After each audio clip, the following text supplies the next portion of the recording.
잠자는 자세 하나가 여러분의 목숨을 위협하고 있습니다. 60세가 넘으셨다면 지금 당장 확인하세요. 얼마 전 제 진료실에 찾아오셨던 68세 김영자 할머니의 사연입니다. 할머니는 이렇게 말씀하셨어요. 선생님, 저 요즘 아침마다 머리가 깨질듯이 아프고 어지러워서 일어나기가 힘들어요. 어깨도 너무 아프고 밤새 잔 것 같은데 전혀 안 잔 것처럼 피곤하다고요. 저는 처음에 혈압이나 당뇨 문제인가 싶어서 여러 검사를 했습니다. 그런데 검사 수치는 모두 정상이었어요. 그때 제가 할머니 남편분께 여쭤봤습니다. 혹시 할머니께서 주무실 때 코를 고시나요? 남편분이 그러시더라고요. 아, 코는 엄청나게 골아요. 그런데 이상한 게 있어요. 코를 골다가 갑자기 숨소리가 뚝 멈춰요. 그러면 저는 혹시나 싶어서 할머니를 흔들어 깨우는데 그때 할머니가 컥하고 숨을 몰아쉬면서 다시 코를 골기 시작한다고요. 저는 그 순간 알았습니다. 이건 단순한 코골이가 아니라 수면무호흡증이고 더 심각한 문제는 할머니의 수면 자세였습니다. 할머니께 여쭤봤어요. 주무실 때 어떤 자세로 주무세요?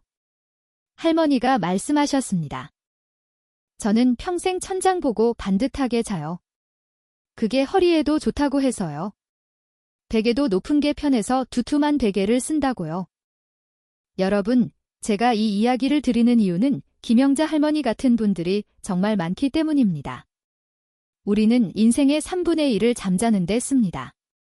60세를 기준으로 하면 약 17만 시간에서 20만 시간을 수면 자세로 보내는 거예요. 하루로 치면 8시간이지만 이게 모이고 모이면 무려 20년이 넘는 시간입니다. 이 시간 동안 우리 몸이 어떤 자세로 있느냐가 우리의 건강을, 아니 생명을 좌우한다는 걸 아시나요? 특히 60세가 넘으면 우리 몸에 치명적인 변화들이 일어납니다. 근육량이 줄어들어요. 이걸 의학용어로 근감소증이라고 하는데 이렇게 근육이 줄어들면 기도를 지탱하는 힘도 약해집니다. 혈관 탄력도 떨어지고 디스크의 수분도 감소해요. 그래서 젊었을 때는 괜찮았던 수면 자세가 60세가 넘으면 갑자기 독이 되는 겁니다. 연구 결과에 따르면 잘못된 자세로 인한 타격이 젊은 층보다 3배 이상 크다고 합니다. 더 무서운 건 이겁니다.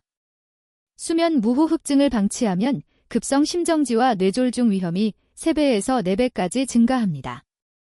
잠을 자다가 갑자기 돌아가시는 분들 있잖아요. 그분들 중 상당수가 수면 무호흡증 때문입니다.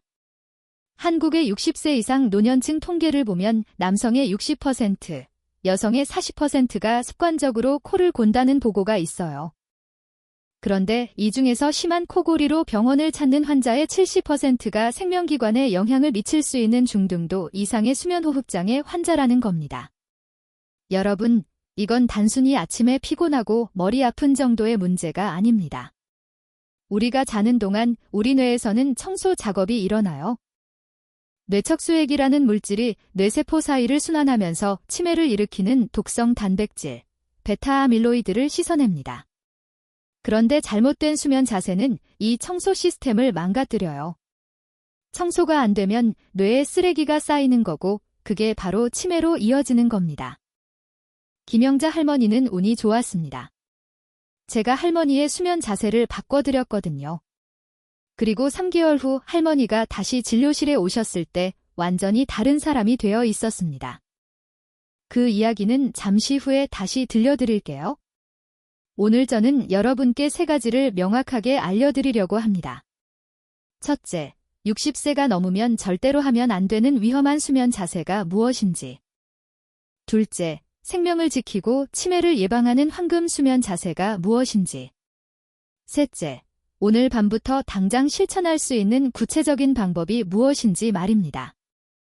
여러분, 오늘 이 영상이 여러분의 생명을 지킬 수 있습니다. 영상이 도움이 될 것 같다는 생각이 드신다면 지금 좋아요 버튼 한 번만 눌러주세요. 그리고 댓글에 확인 2글자만 남겨주시면 제가 여러분이 이 영상을 끝까지 보고 계신다는 걸 알 수 있어서 더 힘이 납니다. 제가 지금부터 말씀드릴 3가지 수면 자세는 60세가 넘으신 분들이라면 오늘 밤부터 당장 바꿔야 하는 것들입니다. 이건 단순히 편하게 자자는 이야기가 아닙니다. 여러분의 생명이 걸린 문제입니다. 김영자 할머니가 저를 찾아오셨을 때 제가 가장 먼저 물어본 게 바로 수면 자세였습니다. 할머니는 평생 천장을 보고 반듯하게 주무셨대요. 그게 허리에 좋다고 생각하셨던 거죠. 그런데 이게 바로 할머니의 두통과 어지러움 그리고 수면 무호흡증의 원인이었습니다. 왜 그런지 지금부터 하나씩 설명드리겠습니다. 첫 번째, 60세가 넘으셨다면 똑바로 누워서 자는 자세는 오늘 밤부터 당장 그만두십시오. 천장을 보고 반듯하게 눕는 자세, 의학용어로 안과위 자세라고 하는데요. 이게 왜 위험한지 아십니까? 여러분이 똑바로 누우면 중력이 작용합니다. 이 중력 때문에 여러분의 혀와 목젖, 그리고 연구개라고 하는 입천장 뒤쪽 부분이 뒤로 처지면서 기도를 막아요. 기도가 막히면 어떻게 될까요? 숨을 쉴 수가 없습니다. 그래서 혈액 속 산소 농도가 뚝 떨어져요. 우리 몸은 이걸 위급 상황으로 인식합니다. 그러면 교감신경이 확 흥분하면서 혈압이 급격하게 올라가는 거예요. 서울수면센터에서 수면무호흡증 환자 180명을 대상으로 수면다원 검사를 했습니다. 그 결과가 충격적이었어요. 천장을 보고 자는 경우 80%가 시간당 호흡곤란 지수가 높게 나타났습니다. 똑바로 누워서 자면 폐활량이 중력에 의해 줄어들고 혀가 뒤로 밀려서 기도를 막아버리는 겁니다. 이게 반복되면 어떻게 될까요? 뇌에 산소가 제대로 안 가요? 심장은 계속 무리하게 일해야 하고요. 그래서 급성 심정지나 뇌졸중으로 이어지는 겁니다. 특히 60세가 넘으면 근육량이 줄어들어서 기도를 지탱하는 힘이 약해집니다. 젊었을 때는 근육이 기도를 받쳐주니까 괜찮았는데 60세가 넘어서 똑바로 누우면 기도가 그냥 주저앉아 버리는 거예요. 그래서 젊었을 때는 괜찮았던 자세가 60세가 넘으면 갑자기 독이 되는 겁니다. 두 번째, 높은 베개는 당장 버리십시오. 특히 두툼한 베개, 여러 개를 겹쳐서 쓰시는 분들 계시죠? 이게 정말 위험합니다. 의학계에서는 이걸 쇼군 베개, 증후군이라고 부릅니다. 왜 쇼군이냐고요? 옛날 일본 쇼군들이 머리 모양을 유지하려고 높은 나무 베개를 베고 잤는데 그래서 붙여진 이름이에요. 높은 베개를 베고 자면 목이 과도하게 앞으로 굽혀집니다. 여러분의 목뼈, 경추라고 하는 이 뼈들 사이로 척추동맥이라는 혈관이 지나가요. 이 혈관이 뇌로 가는 피를 공급하는 중요한 통로입니다. 그런데 목이 과도하게 굽혀지면 이 혈관이 눌리거나 심하면 찢어질 수도 있어요. 혈관이 찢어지는 걸 의학용어로 박리라고 하는데 이게 일어나면 바로 뇌졸중으로 이어집니다. 김영자 할머니도 두툼한 베개를 쓰셨어요. 할머니가 말씀하시길 높은 베개가 편하다고 하셨거든요. 그런데 제가 할머니께 이렇게 말씀드렸습니다. 할머니, 아침에 일어나시면 머리가 아프고 어지럽다고 하셨죠. 그게 바로 베개 때문입니다. 밤새 목혈관이 눌려서 뇌로 가는 피가 제대로 안 갔던 거예요. 베개 높이는 옆으로 누웠을 때 목뼈와 등뼈가 일직선이 되는 높이가 적당합니다. 성인 남성 기준으로 보통 60cm에서 80cm 정도예요. 너무 높아도 안 되고 너무 낮아도 어깨가 눌려서 문제가 생깁니다. 아침에 일어났을 때 두통이나 어지러움이 있다면 제일 먼저 베개 높이부터 확인해 보세요.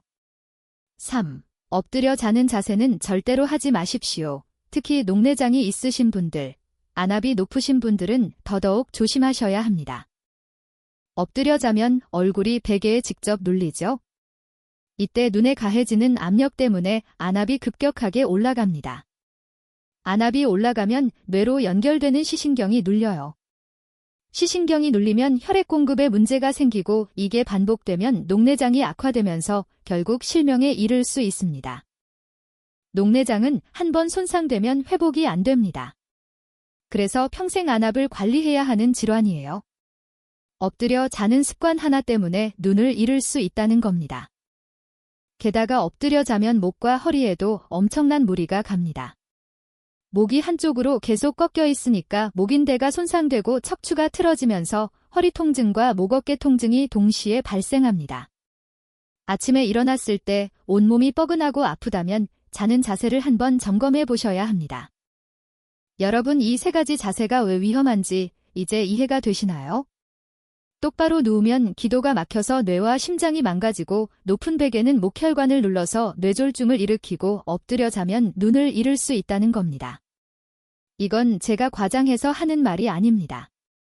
실제로 병원에서 매일 보는 환자분들의 이야기예요. 오늘 이 영상이 도움이 되신다면 여러분 주변에 60세 이상 되시는 부모님, 친척분들께 꼭 공유해 주세요. 이 영상 하나가 누군가의 생명을 살릴 수 있습니다. 자, 그럼 이제 가장 중요한 질문에 답할 차례입니다. 그럼 도대체 어떻게 자야 하는 거냐, 맞죠?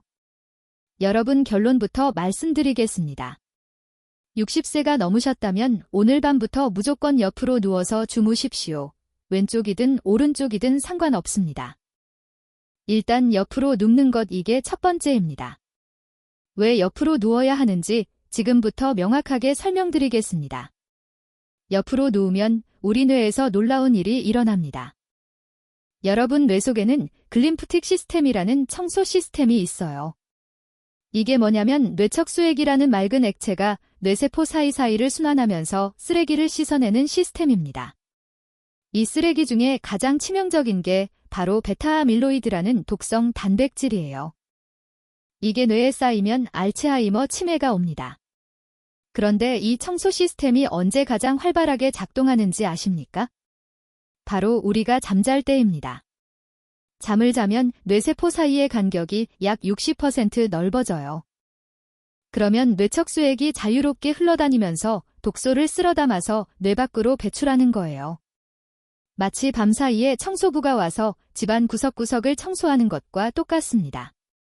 분당 서울대병원에서 2025년 7월에 발표한 연구 결과가 있습니다. 건강한 성인 41명을 대상으로 수면 실험을 했는데 옆으로 누워서 잘 때 전두엽, 그러니까 이마 쪽 뇌의 수분량이 유의하게 증가한다는 사실을 확인했어요. 뇌의 수분량이 증가한다는 건 뇌척수액이 활발하게 순환한다는 뜻입니다. 미국 워싱턴대 연구에서도 똑같은 결과가 나왔어요. 옆으로 자는 자세가 글림프틱 흐름을 가장 원활하게 만든다는 겁니다. 케임브리지 대학에서 4만 명을 대상으로 한 대규모 연구도 있습니다. 글림프틱 시스템의 작동 기능이 떨어진 사람은 향후 10년 안에 치매에 걸릴 위험이 크게 높아진다는 결과가 나왔어요. 반대로 말하면 뭡니까? 옆으로 누워서 자서 이 청소 시스템을 제대로 작동시키면 치매를 예방할 수 있다는 겁니다. 그럼 이제 두 번째 질문입니다. 왼쪽으로 눕는 게 좋을까요? 오른쪽으로 눕는 게 좋을까요? 이건 여러분의 건강 상태에 따라 다릅니다. 제가 기준을 명확하게 알려드리겠습니다. 위식도, 역류 질환이 있으신 분, 속쓰림이 자주 있으신 분, 소화가 잘 안 되시는 분들은 무조건 왼쪽으로 주무십시오. 왜냐하면 우리 위가 왼쪽으로 볼록 튀어나와 있거든요. 왼쪽으로 누우면 위가 식도보다 아래쪽에 위치하게 돼요. 그러면 중력 때문에 위산이 식도로 역류하기 어려워집니다. 네덜란드 암스테르담 대학 병원에서 환자들을 대상으로 24시간 위산 역류 검사를 했습니다. 그 결과가 놀라웠어요. 왼쪽으로 누웠을 때 식도에서 위산이 사라지는 시간이 35초였는데 오른쪽으로 누우면 90초, 똑바로 누우면 76초가 걸렸습니다. 왼쪽으로 자는 것만으로도 위산 노출 시간을 절반 이하로 줄일 수 있다는 거예요. 반대로 심부전이 있으신 분들, 심장이 많이 커져 있으신 분들은 오른쪽으로 주무시는 게 더 편할 수 있습니다. 왼쪽으로 누우면 커진 심장이 폐를 압박해서 숨쉬기가 힘들 수 있거든요. 하지만 대부분의 경우에는 왼쪽이 더 좋습니다. 허리 통증이 있으신 분들, 특히 척추관 협착증이나 척추전 방전이증이 있으신 분들은 옆으로 누워서 무릎을 조금 구부려 주무십시오. 태아 자세라고 해서 엄마 뱃속에 있는 아기처럼 몸을 약간 웅크리는 자세예요. 무릎을 가슴 쪽으로 살짝 당기면 척추관이 넓어지면서 통증이 확 줄어듭니다. 김영자 할머니께 제가 이렇게 알려드렸습니다. 할머니, 오늘부터 왼쪽으로 누워서 주무세요. 그리고 무릎 사이에 쿠션을 끼우시고 큰 베개를 하나 껴안으세요. 베개 높이는 60cm 정도로 낮춰야 합니다. 옆으로 누웠을 때 목과 등이 일직선이 되는 높이면 딱 맞습니다. 할머니가 처음에는 불편하다고 하셨어요. 평생 똑바로 누워 주무셨는데 갑자기 자세를 바꾸니까 어색하다고요? 그런데 제가 말씀드렸습니다. 할머니 일주일만 참고 해보세요. 몸이 적응하면 그때부터는 훨씬 편해질 겁니다. 무릎 사이에 쿠션을 끼우는 게 왜 중요한지 아십니까? 옆으로 누우면 위쪽 다리가 아래로 처지면서 골반이 틀어져요. 그러면 허리에 부담이 가는 거예요. 그런데 무릎 사이에 쿠션을 끼우면 골반과 척추가 일직선으로 유지되면서 허리 압력이 확 줄어듭니다. 큰 베개를 껴안는 것도 중요합니다. 옆으로 누우면 위쪽 어깨가 앞으로 말리면서 어깨 통증이 생길 수 있어요.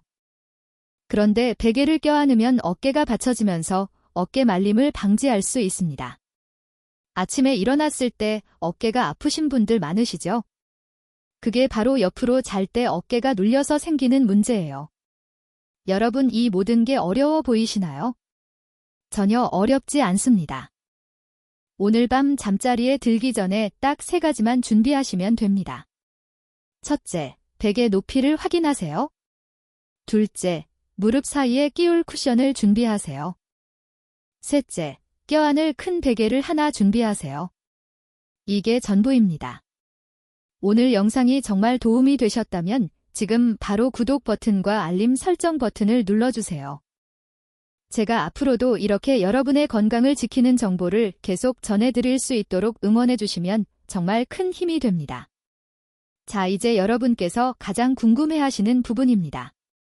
선생님, 말씀은 다 알겠는데 구체적으로 어떻게 실천하면 되나요? 오늘 밤부터 당장 할 수 있는 방법을 알려주세요. 맞죠?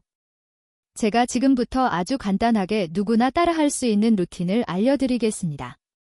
김영자 할머니도 처음에는 막막해 하셨어요. 할머니가 진료실에서 이렇게 물으셨거든요.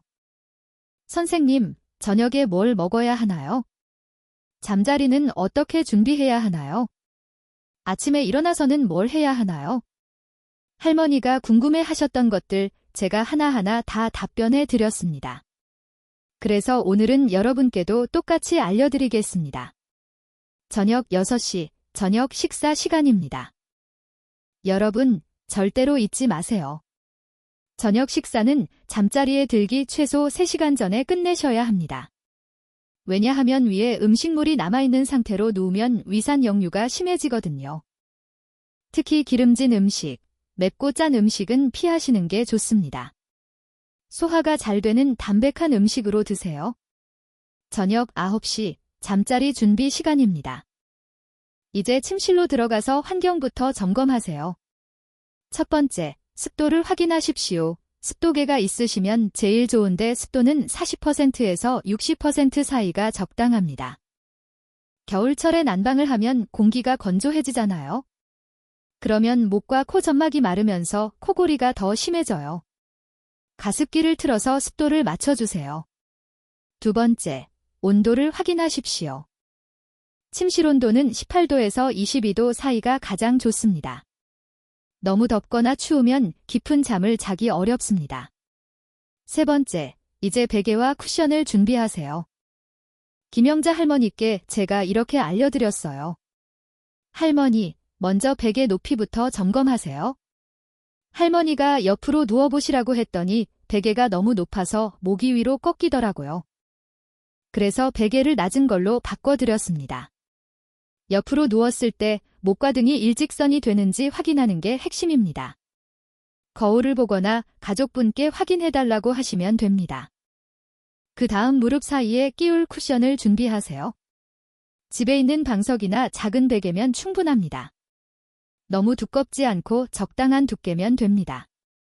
마지막으로 껴안을 큰 베개를 하나 더 준비하세요. 이 베개가 어깨를 받쳐주면서 어깨 말림을 방지해줍니다. 저녁 10시, 드디어 잠자리에 드는 시간입니다. 자, 이제 실전입니다. 침대에 누우세요. 왼쪽이든 오른쪽이든 여러분에게 편한 쪽으로 옆으로 누우세요. 무릎을 살짝 구부리고 무릎 사이에 쿠션을 끼우세요. 그 다음 큰 베개를 가슴 앞으로 껴안으세요.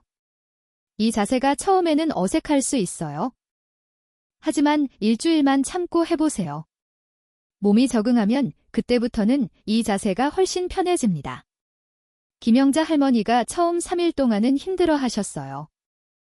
계속 뒤척이면서 자다가 원래 자세로 돌아가곤 하셨대요. 그런데 할머니께 제가 말씀드렸습니다.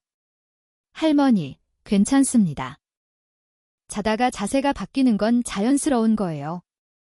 중요한 건 잠들 때 옆으로 눕는 습관을 들이는 겁니다. 그렇게 한 달만 하시면 몸이 기억해요. 아침 6시 일어나는 시간입니다. 눈을 뜨자마자 벌떡 일어나지 마세요. 침대에 누운 채로 목을 천천히 좌우로 돌려주세요. 5번씩만 돌려주시면 됩니다. 그 다음 무릎을 가슴 쪽으로 당겼다 펴는 동작을 3번 반복하세요. 이렇게 간단한 스트레칭만 해도 밤새 굳었던 근육이 풀리면서 훨씬 개운하게 일어날 수 있습니다. 자, 이게 전부입니다. 어렵지 않죠? 저녁 식사는 3시간 전에 끝내고 침실 환경을 점검하고 베개와 쿠션을 준비하고 옆으로 누워서 자고 아침에 간단한 스트레칭을 하는 거예요. 이 5단계만 지키시면 됩니다. 그런데 여러분 실천하다 보면 궁금한 점들이 생기실 겁니다. 제가 진료실에서 환자분들께 가장 많이 받는 질문 3가지를 지금 답변 드리겠습니다. 첫 번째 질문. 선생님, 저는 자다가 자세가 계속 바뀌는데 어떡하나요? 옆으로 누워서 잤는데 아침에 일어나 보면 똑바로 누워 있어요. 이렇게 물으시는 분들이 정말 많습니다. 여러분 걱정하지 마세요. 자다가 자세가 바뀌는 건 지극히 정상입니다. 우리 몸은 한 자세로 계속 있으면 혈액순환이 안 되니까 자연스럽게 뒤척이게 되어 있어요. 중요한 건 잠들 때 옆으로 눕는 습관입니다. 잠들 때 옆으로 누우면 깊은 잠에 빠져드는 처음 2시간에서 3시간 동안은 옆으로 자게 돼요. 이때 뇌청소 시스템이 가장 활발하게 작동합니다. 그러니까 자다가 자세가 바뀌어도 전혀 문제 없습니다. 두 번째 질문. 선생님, 제 남편이 코를 골다가 갑자기 숨소리가 뚝 멈춰요. 그게 더 위험한 건가요? 네, 맞습니다. 이게 정말 중요한 질문이에요. 코골이가 크다고 해서 다 위험한 건 아닙니다. 코를 골긴 하지만 계속 숨을 쉬고 있다면 그건 상대적으로 덜 위험해요. 진짜 위험한 건 코를 골다가 갑자기 정적이 흐르는 순간입니다. 숨소리가 나다가 뚝 끊기는 그 순간, 그때가 바로 숨이 멈춘 상태예요. 이게 10초 이상 지속되면 수면무호흡증입니다. 이때 뇌에 산소가 안 가요? 심장은 미친 듯이 뛰고요. 이게 반복되면 심장과 뇌가 망가지는 겁니다. 이런 증상이 있으시면 반드시 병원에 가서 수면다원 검사를 받으셔야 합니다. 세 번째 질문. 선생님, 평생 똑바로 누워 잤는데 이제 와서 습관을 바꾸기가 너무 어려워요.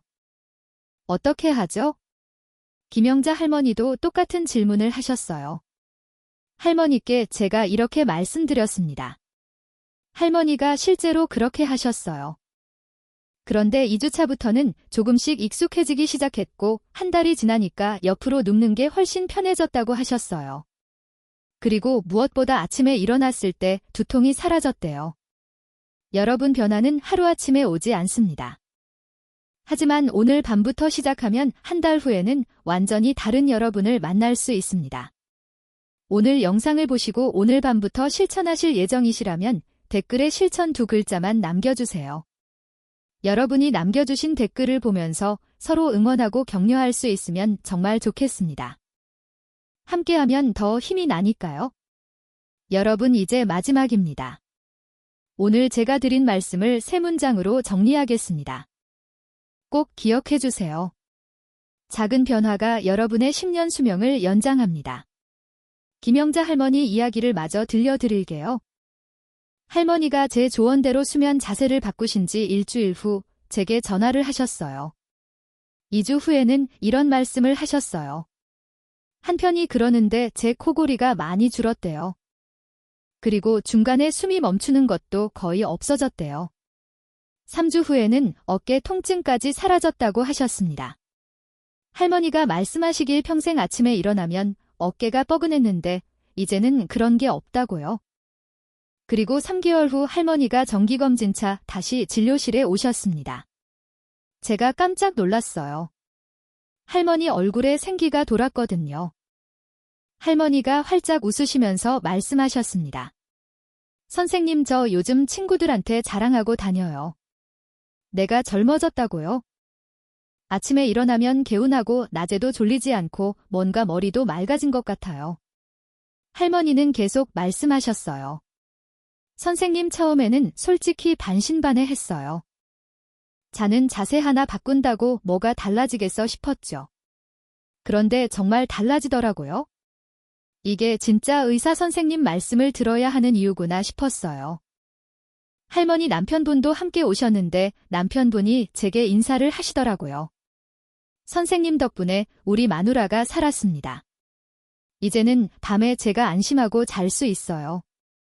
예전에는 마누라 숨소리가 멈출 때마다 혹시나 싶어서 잠을 설쳤거든요. 여러분, 김영자 할머니는 특별한 사람이 아닙니다. 여러분과 똑같은 평범한 사람이에요. 할머니가 할 수 있었다면 여러분도 할 수 있습니다. 오늘 밤부터 시작하세요. 베개 높이를 확인하고 무릎 사이에 쿠션을 끼우고 옆으로 누워서 주무세요. 단 하루만 해보는 겁니다. 내일 아침 일어났을 때 느낌이 어떤지 확인해 보세요. 그리고 일주일을 해보세요. 일주일 후에 두통이 줄어들었는지 어깨가 덜 아픈지 확인해 보세요. 한 달을 해보세요. 한 달 후에 여러분은 완전히 다른 사람이 되어 있을 겁니다. 수면은 우리 인생의 3분의 1입니다. 이 시간을 어떻게 보내느냐가 나머지 3분의 2의 삶의 질을 결정합니다. 밤에 제대로 자야 낮에 제대로 살 수 있어요. 뇌가 깨끗해야 생각이 맑아지고 심장이 쉬어야 하루를 버틸 수 있습니다. 저는 의사로서 여러분께 약을 처방하고 치료를 할 수 있습니다. 하지만 가장 강력한 치료는 여러분 스스로가 만드는 습관입니다. 여러분이 오늘 밤 자세를 바꾸는 그 작은 결정이 10년 후 여러분의 건강을 완전히 바꿔놓을 겁니다.